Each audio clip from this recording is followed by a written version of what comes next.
hidhaa tokko keessatti nam 190 taajaalawwan kiyya islaama an kana gaddisiise maali ni beeka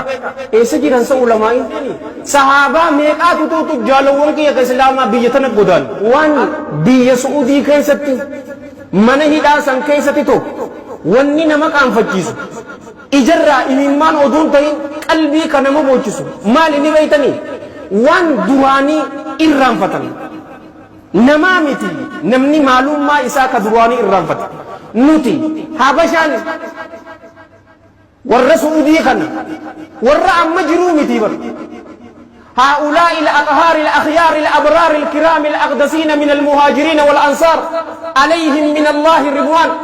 أبوتي إساني قدي ورّتو لأولي نتيني سننجا جالوون كي كسلاما آسو دغدغاتي متي بر ميرا كيسا سينيتي متي كرين آسو ميرا سغليتي يولها بودو ملي أغاجر ترتي أبان كيني أسهمان رحمه الله وأكرمه ابن أبجر ججو نجاشي رحمة الله عليه رحمة واسعة رسول الله صلى الله عليه وآله وصحبه وسلم ما يجل ديما كراها بشا موتي تجرا موتي نمني تباته نما همين إسا تجرا ديما هنجنني صحابة ميقات تجالوون كي إسلاما بيتنا قدان أران تنا أمو نما مسكينة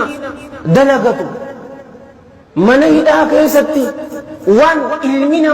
ilma namatti miti barjaalawwan kee bineensi waan bineensatti hin hojjanne itti hojjechuu jiranii bar an kana gaddisiise maali ni beeka eessa jiran sa ulamaa'iin namummaan hin jirtu dhiisi diina islaamaa achi kaayi ati kaas dhaabbatee haasa'ullee oromoo naan jechuu martan achi kaayi oromummaati yallee namummaan hin jirtu humaanitiin hin jirtu jaalawwan kee islaamaa ilmi namaa akkas ni godha mana hidhaa tokko keessatti nam 190 taajaalawwan kee islaamaa ani maaliin na dhufe ni beetanii ol qabeetiin gaqqabe oromoo ayya dhiise kalliyaa oromoo Itoophiyaa ala kalliyaa ummata UN HCR jira bar UNICEF jira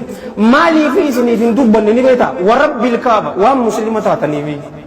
antana qabadhaan isinin jaabar waan fadhe namni naanaa jiru naanin geenye diina islaamaatiif wareegamuufis qophiidha isiniif hin dubbatanii mootummaan addunyaa muslima gaa oromoo muslima ni naayi ni gaa adurree takkaaf warra dhaabbatu namamoo